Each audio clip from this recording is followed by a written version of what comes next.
আহ্বান করছি আমাদের আজকের অতিথিদের পুষ্পস্তবক উত্তর।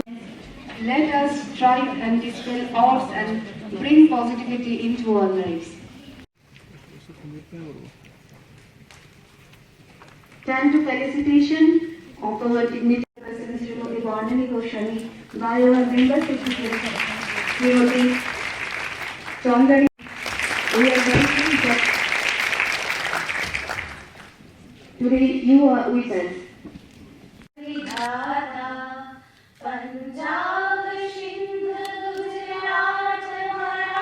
আমাদের মাঝে আমাদের মেম্বার সেক্রেটারি যিনি আজকে ওয়েলকাম স্পিচ দেবেন এবং উনি আজকের আহ্বায়ক, আমি ম্যাডামকে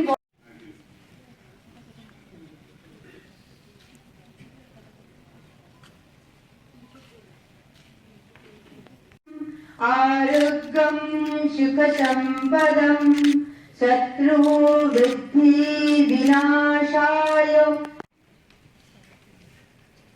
সম্মাননায়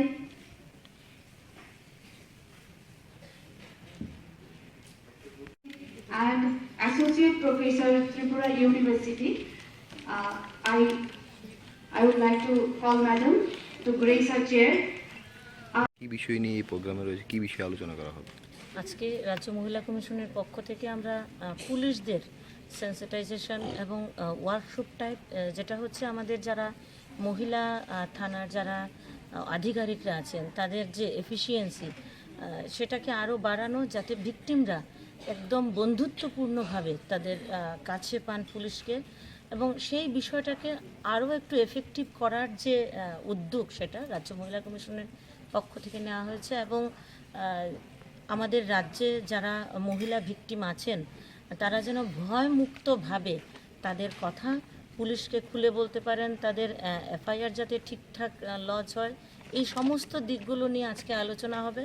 এবং সাইকোলজিক্যাল এফেক্ট যেন ভিকটিমের উপর সাইকোলজিক্যালি যাতে ভিকটিম মনে করেন যে পুলিশ আমার সঙ্গে আছে এবং আমি যে সমস্যাটি নিয়ে এসেছি সেটার সঠিক শাস্তি দিতে পারবো যার বিরুদ্ধে আমার অভিযোগ।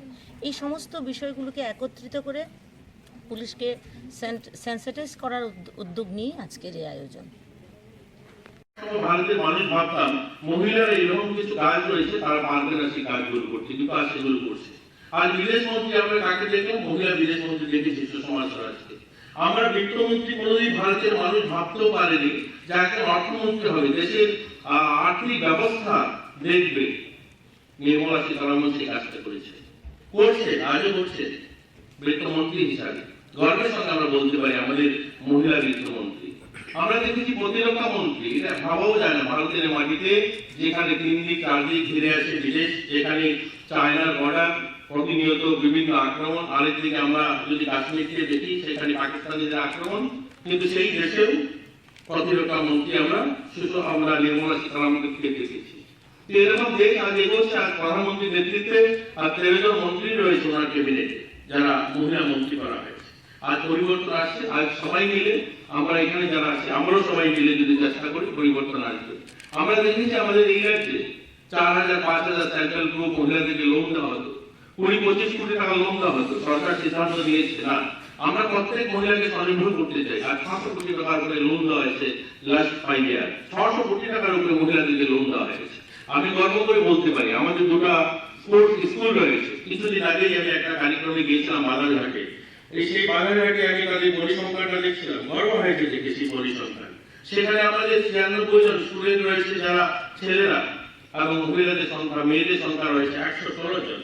এবং সেটার অ্যাচিভমেন্ট যদি দেখি আমরা 116 জনে, সেখানে সবচেয়ে বড় কথা হলো টিআইরা, অর্থাৎ যারা শেখায় সেখানে, সেই সংখ্যাটা তাদের 25 জন আছে, যার মধ্যে 20 জনের মতো পুরুষ রয়েছে আর 5 জনের মতো মহিলা। অর্থাৎ মহিলাদের সংখ্যা শেখাবে যারা, তাদের সংখ্যাও কম, কিন্তু স্টুডেন্ট সংখ্যা তাদের বেশি। কিন্তু অ্যাচিভমেন্ট, মেডেলের সংখ্যা যদি দেখি, তারা এনেছে 20টা মেডেল, ছেলেরা এনেছে 12টা মেডেল।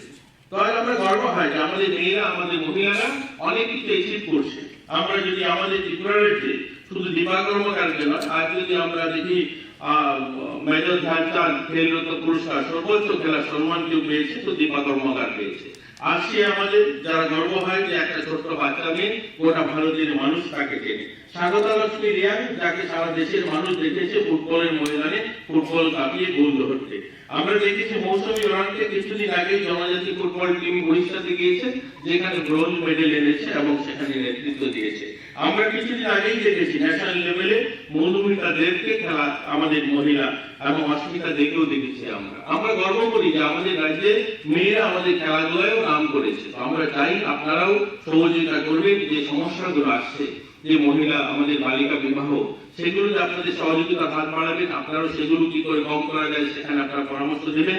আজকের এই সমস্ত আলোচনার মাধ্যমে সেই কথাগুলো উঠে আসবে।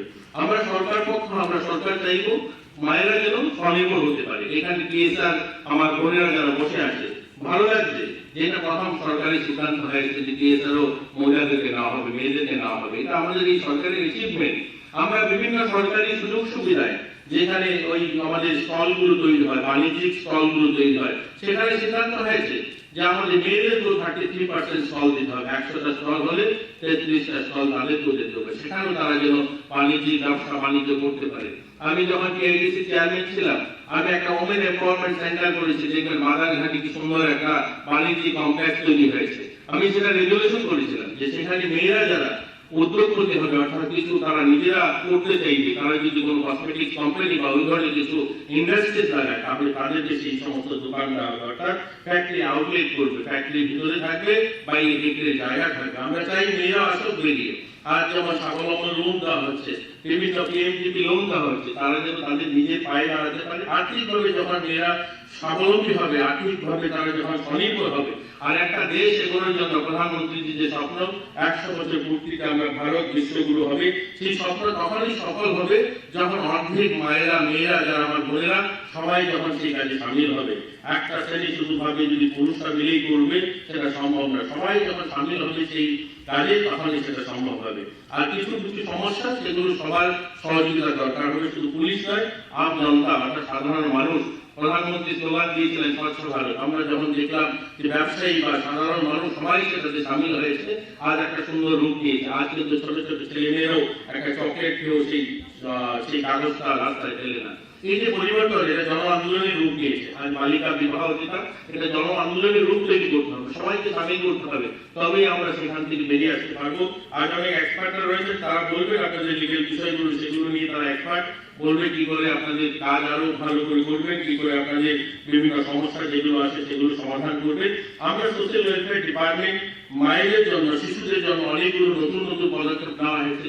আমরা ওয়ান স্টপ সেন্টার, অর্থাৎ সেখানে ডোমেস্টিক ভায়োলেন্স হলে পরে বাড়ি থেকে প্রথম ধাপে মায়েরা বা বোনেরা বেরিয়ে যাওয়ার জন্য ওয়ান স্টপ সেন্টার করা হয়েছে।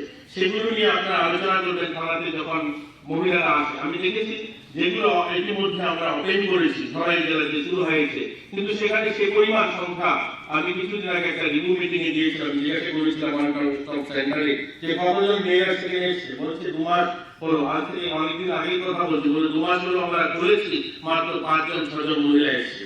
কিন্তু ডোমেস্টিক ভায়োলেন্সের মধ্যে ধরাই জেলাতে 5-6টা হয়েছে, অনেক সংখ্যা হয়েছে।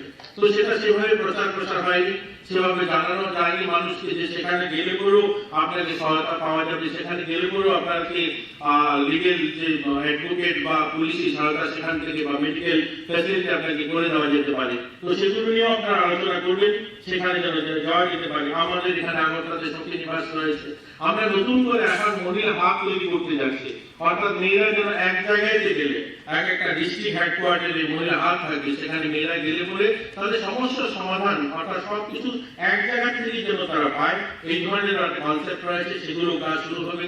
তাহলে সরকার বিভিন্ন ভাবে মায়েদেরকে সুরক্ষিত করতে, মায়েদেরকে আত্মনির্ভর করতে, মায়েরা যেন তাদের নিজে পায়ে দাঁড়াতে পারে, বোনরা যেন তাদের নিজে পায়ে দাঁড়াতে পারে, সেই ধরনের পরিকল্পনা সরকার গ্রহণ করছে। সরকার চায় তা একটা সুন্দর, একটা সমৃদ্ধ ত্রিপুরা নির্মাণ করতে। সেক্ষেত্রে আপনারাও ভাগিদারি, আপনাদের সহযোগিতা ছাড়া সেটা সম্ভব নয়।